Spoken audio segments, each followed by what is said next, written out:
Grounded Permadeath. Two words that don't mean too much without context, but also two words that, for a lot of players of The Last of Us Part 2, represent the closest they will ever get to hell. The hardest difficulty, with enemies so aggressive they might as well be random YouTube commenters who found out that you don't hate The Last of Us 2, and resources more scarce than nuance in an argument on Twitter. And on top of that, no checkpoints if you die, only a hard reset.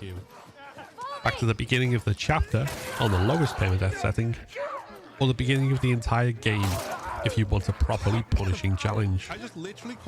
Even for the best players, getting a deathless completion on Grounded Permadeath requires proper strategic awareness. Not only the ability to pull off your strategy in any given encounter, and to recover if it goes wrong, but also to know what you need to collect on the way to the encounter, and how it affects the rest of your run if you take damage or use supplies that you hadn't expected to. Bearing these things in mind, with the proper routing and practice, even the most seemingly impossible runs become doable with some skill and persistence. But why if we throw prior planning and preparation out of the window, and instead undertake a strategy for each encounter based entirely on the whims of random people watching online? Okay. Does the lack of those 3 Ps guarantee piss poor performance, as the old saying goes? Or, with 3 Grounded Permadeath completions under my belt on Part 2, and 15 on Part 1, can I afford to leave it to chance and let chat choose my strategies? Let's find out. The rules for this run were simple. Grounded difficulty, of course. Per chapter permadeath, because this was a one-off bit of fun rather than a new grind. No lock-on aim, no awareness indicators, and no accessibilities that could make the game easier. Whichever strategy the chat voted for, across Twitch, YouTube, and TikTok, I had to do it. Regardless of if it made sense for the resources I had. I found out early on in my career as a content creator that letting your chat make your decisions for you is a recipe for chaos. That's true even for a choose-your-own-adventure story game. For a permadeath challenge run? Well, you'll see. Things started off simple enough in Jackson. For Ellie's side of the prologue, you have to kill all of the infected. So the only real choice is if we do it stealthily or loud. Chat chose loud.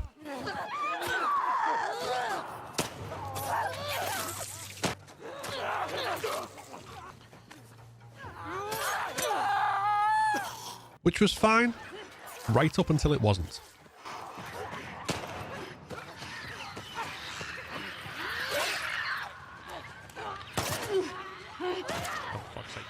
I survived, but one simple headshot miss had messed up a strategy I performed countless times and left me at serious risk of death, somewhere that a player with my experience frankly shouldn't die. Sadly, this turned out to be foreshadowing. On Abby's side, chat decided I had to kill all the infected rather than run past. And again, this started off just fine. But in the gondola with Joel and Tommy, again despite my long experience with the encounter, this happened.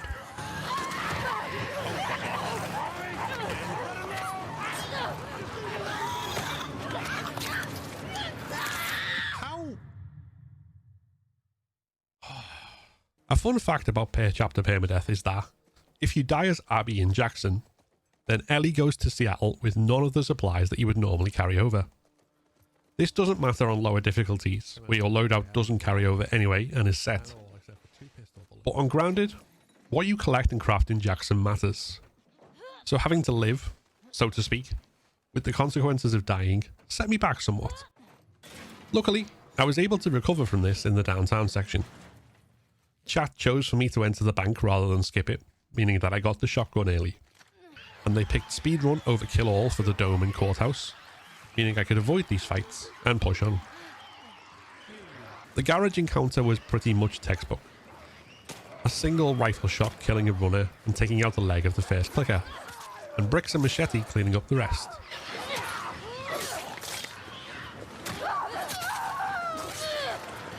Ellie, help me! Got gasoline. In the Seravina, Ellie got one double kill with the rifle and Dina got the other. Which bears mentioning because Dina getting a kill is rare enough. Holy shit, Dina got a double kill? Getting a double kill on Grounded. And when it was useful because I didn't have the ammo to get the second double kill myself, that was truly monumental. I feel like that's used up all our usefulness for at least 3 playthroughs. I can only surmise that an ally being that useful was a rare bug, because, based on how they're programmed in general, sitting on you when you're prone, getting in your way, pushing you out of cover, there's no way that this was intended. Anyway, we reached Eastbrook Elementary and the first proper choice of the run. There are multiple ways to do school. Simply getting through from beginning to end alive, killing everyone, killing nobody, speedrunning, or a hybrid approach.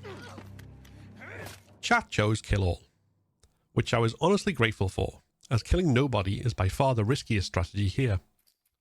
And I had only 1 health kit. So we shut down the 2 in the opening area, used a Molotov in the corridor to take one out and alert another, so that we could take him as a hostage and headshot his pal.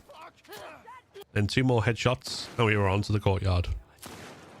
2 stealth kills, and knowing the right timing to force Dina to get the 3rd. And then we could take the 3 back up WLF by surprise.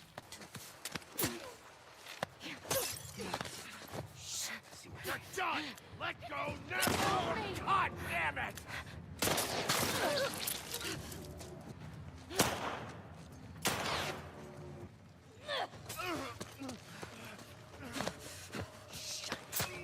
As for the final 3 on the roof, that was just another case of bottle, hostage, headshot, and then waiting behind cover for the last one to lose us, so that we could take her down from stealth. Capitol Hill is the first area with both human and infected enemies, so of course chat decided that I should kill all of the infected, but none of the humans. Killing nobody is easy here, as there's a direct route to the exit in stealth, while having to stop off to kill the infected adds a bit of a complication. Those in the bookstore were straightforward enough to dispatch, allowing us to also grab the Molotov out of the toilet bowl, but the 2 humans in the second to last area soft alerted as we dropped into the infected supermarket, and decided to start shooting at us, even though we were being really helpful clearing out their infected problem, which I thought was rude. This could have completely screwed over the strategy, forcing a kill all with the final group of humans.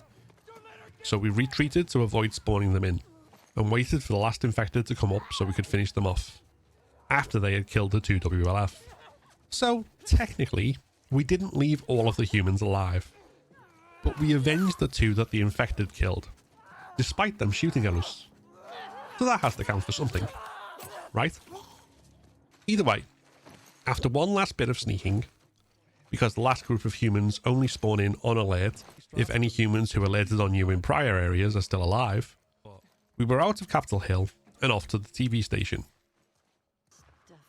The easiest way through the TV station is to plant a trap mine as soon as you arrive.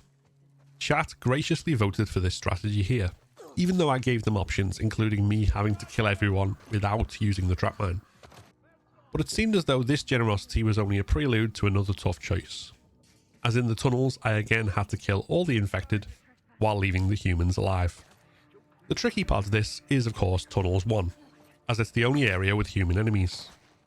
You can easily stealth kill 2 of the 4 clickers here, but then the other 2 are too close to each other to do this.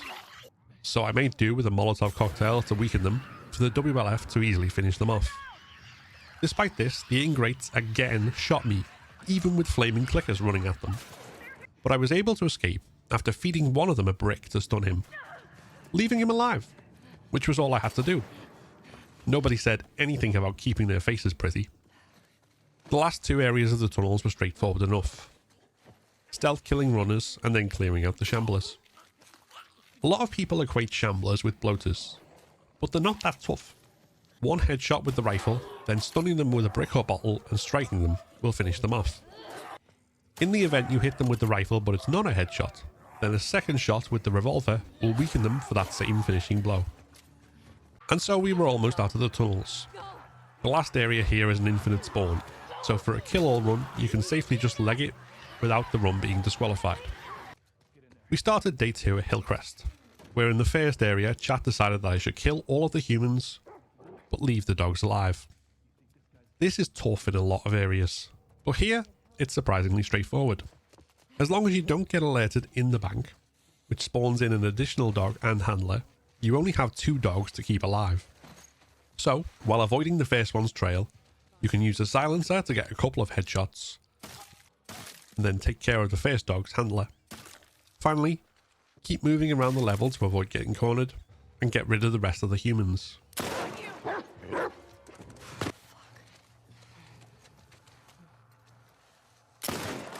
If you can't do it all in stealth, then you might have to lead the dogs on a bit of a chase, so they're far enough away for you to safely open the red door, because it takes 10 seconds to do so, the longest door in the game. For the second area of Hillcrest, chat decided that they wanted to see me speedrun, so I did just that. And for those who want a safe but fast route through this large, tough area, here it is. Prone diving into the first house, dropping down, then pushing forward in the central street, bottling the woman patrolling, and running. Once you slide down, run straight through the house to the last area. Run again, using a bottle to stun any nearby WLF, unless, like here, it decides not to lock on properly. And in the basement, chuck a Molotov at the underside of the stairs while running through. Then it's just a case of stealth killing the final 4 and getting away with a chaotic shootout and terrible driving.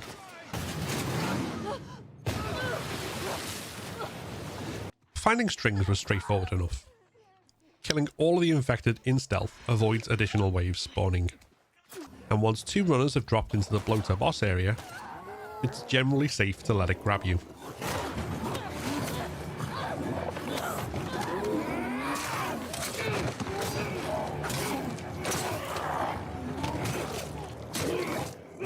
Chat decided that we needed to kill the infected at the pub.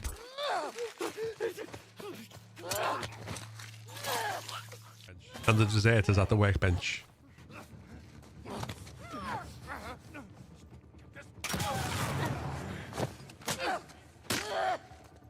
As well as all of the stalkers in the offices.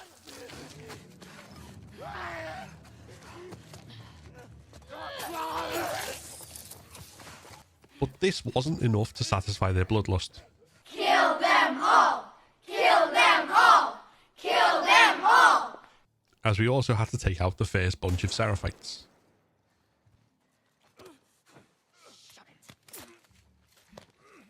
But for the second bunch, there was indecision. Chat were tied between simply stealthing through or going for a full pacifist approach. The 2 strategies are the same up to a point. Sneaking past this Seraphite after the WLF lynching, then waiting for our moment to get unseen into the lower area with the boutique. The trouble with a fully pacifist strategy is that it only works if you can reach the final door in stealth. Otherwise, the brute teleports there to throw you off it. I've tested this extensively previously, and he even teleports there if he's in the middle of putting out the flames of a Molotov, meaning that he throws you off the door, then promptly dies. He's literally still on fire. He's literally... He stopped putting himself out. He stopped putting himself out specifically to throw me off the door, undermining the whole point of a pacifist run. Sneaking past him is okay if there are only 2 other enemies. Less so if those from the previous area also drop in to hunt you. So, with chat's vote tied, I decided that sadly, the last 3 enemies had to die.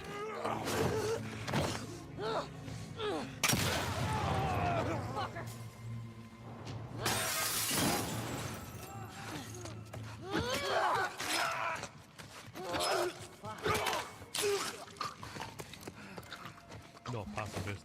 This brought us to the hospital, where once again chat decided we should kill everyone.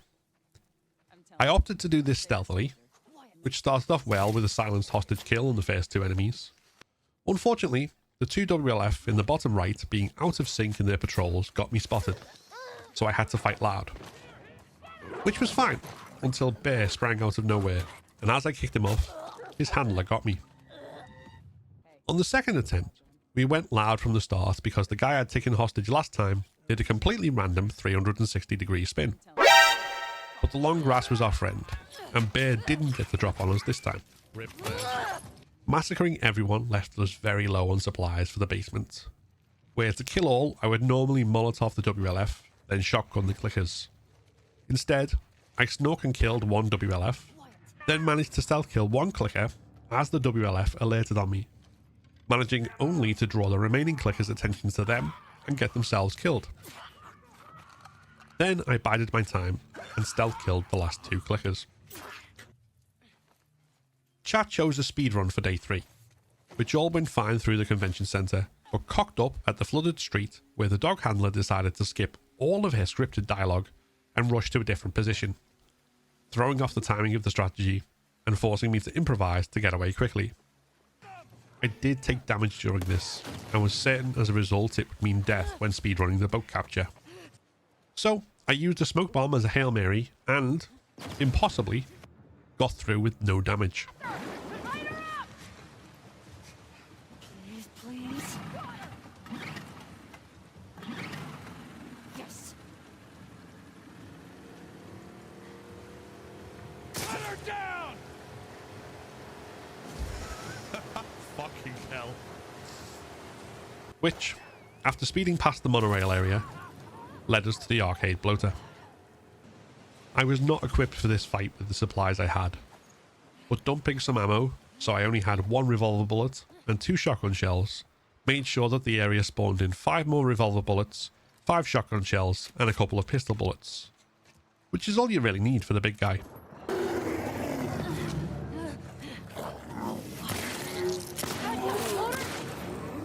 Wondered whether you fucks were in Seattle.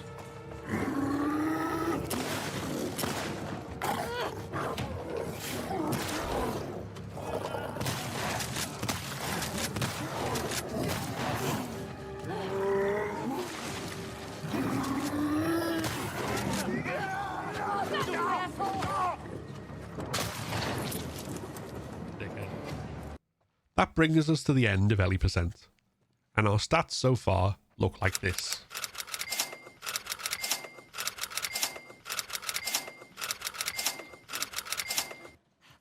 Once we're in control of Abby, there's not much variation to the truck chase encounter, or to Home Depot.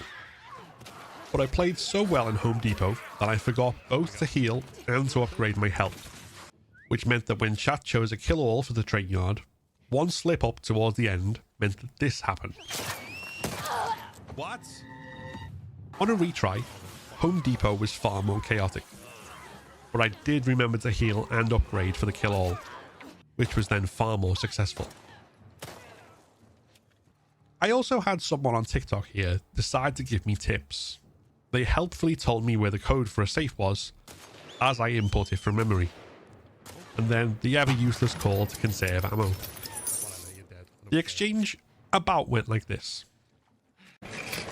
Hi there. Is there a project you're working on? I know more than you. All right. With the first part of Abby Day 1 done and dusted, chat decided we should speedrun past the infected in Chinatown, or kill all of the humans in the next 2 areas. For the area with the sniper, I started with the speedrun strategy to get up to the top of the building, except that I wasn't positioned exactly right in cover and got spotted when an enemy did a rare head turn, marking another time in this run that I've died doing a strat that I've done a million times before. On a repeat, we avoided this simple mistake.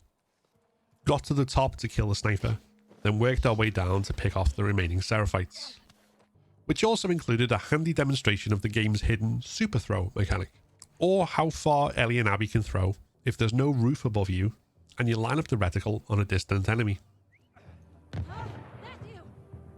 In the tilted buildings, we killed the first 2 enemies easily in stealth, but got spotted. Fortunately, it's a straightforward enough area to take on loud if you use the cover wisely, which then got us captured by Miss Trunchbull and dragged into the forest. After killing all of the stalkers and giving Trunchbull a lesson in fast jabs,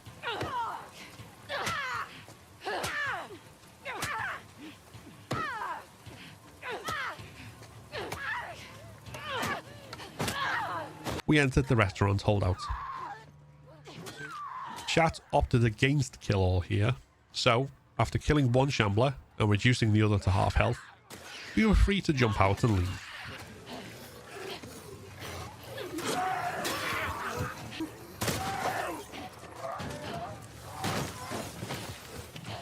There we go. Chat also voted against kill all for the coast chapter, so we speed ran through the shipping yard to avoid the stalkers and clickers, then snuck through the ferry, where killing fewer than 4 on the lower decks minimized the spawn on the upper decks, making it a lot easier to sneak across the left side, shoot one runner with the crossbow, and then get out the door with no drama.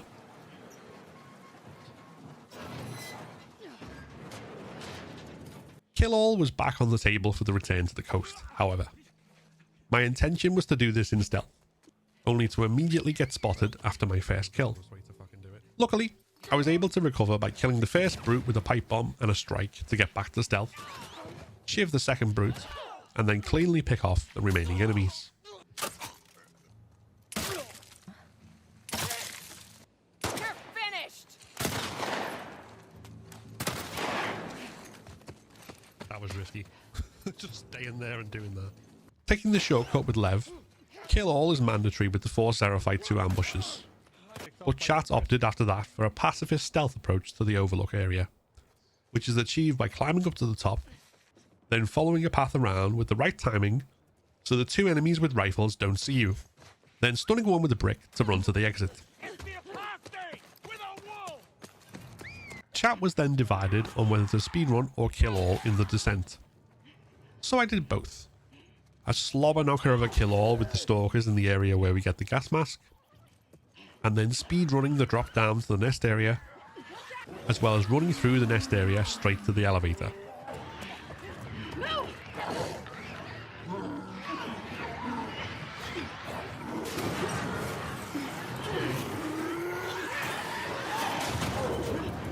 We also speedran through the clickers in Ground Zero, a well-timed brick meaning the stun clicker blocked the clicker behind it to give us enough time to get out.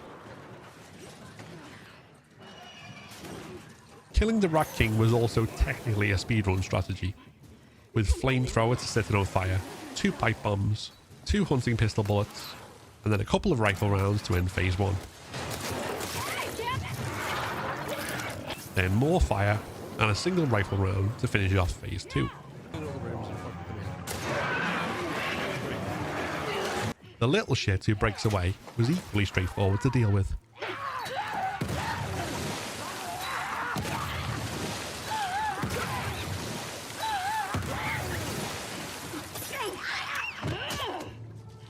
With Tommy sniping at us, speed was again the key to survival, though we did get 1 cheeky shot in. Well, I guess 2. But shortly after, we told him to get in the sea, and we were off to the island. With chat opting for kill all in the logging camp, we started in stealth, got spotted, then opted for picking off each enemy with our guns one by one. But they chose stealth for the farmlands, and so we crawled through and hid in some magic grass while waiting for our moment to escape.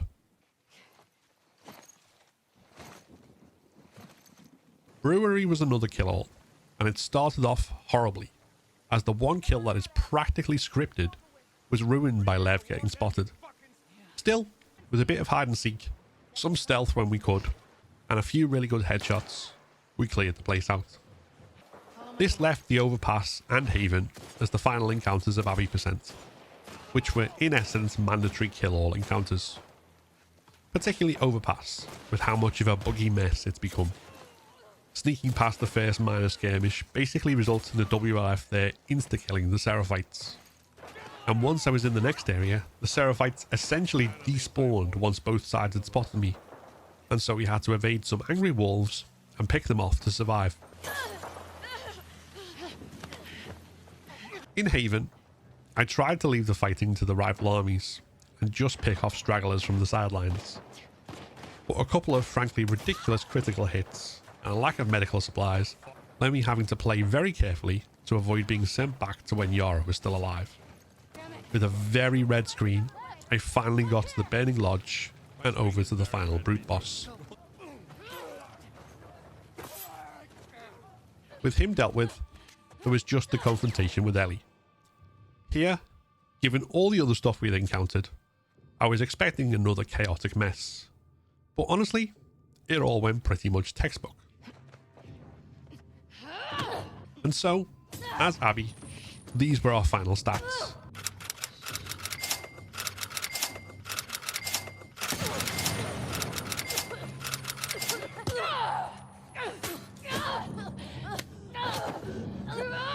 This brought us to the final stretch of the game, Santa Barbara.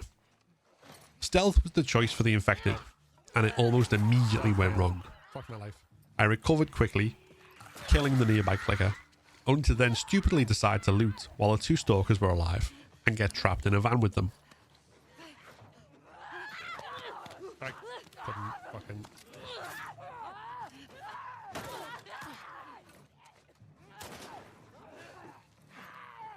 How I survived, I have no idea. Luckily, the rest of the infected area went a lot more straightforwardly. Okay. For State Street, chat's choice was to kill everyone but leave the dogs alive. So, staying for the most part in stealth, we managed that for the first half of the encounter. Then, we alerted in the second half, but luckily we were able to recover from this and return to stealth quickly, taking out all of the other humans and then luring the two dogs away from where we needed to exit. Chat's final choice was to kill all in the resort, and so we did.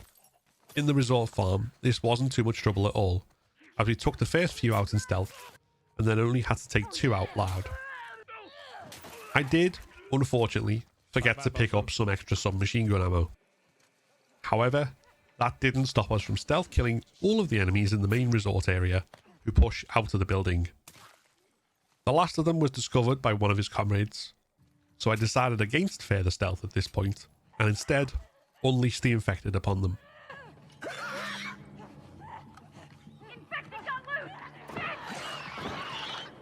After they had wreaked havoc, and in turn been killed, I could then easily pick off the last few downstairs. Upstairs was a slightly different matter, as my supplies were low. There are 9 enemies in this area, but if you retreat too far, that can go up to 18. So I had to play this one carefully. I killed the first 2 in stealth, and how I stayed in stealth for the second of those, I don't know, given where he was positioned. A couple of silenced headshots left me with 5 to deal with, who had spotted the last headshot and were now on alert. A Molotov made 4. After letting them lose me, I got another stealth kill. Then, as the final 3 closed in on me, I took one as a hostage to give myself time to get to cover, and used a smoke bomb to foil their attempted flanking. 9 dead, and me still alive. Which just left the final confrontation with Abby.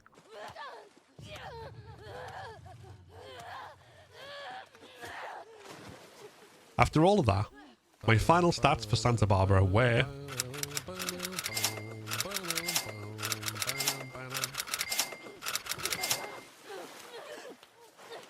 which meant my final overall stats were...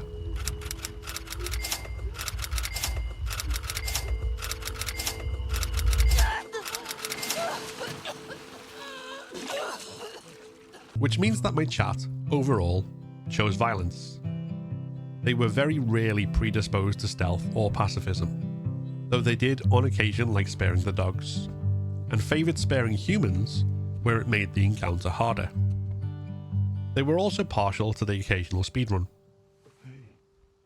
For my part, all 4 deaths were a result of me screwing up strats that I was well practiced with, rather than because of chat's choices.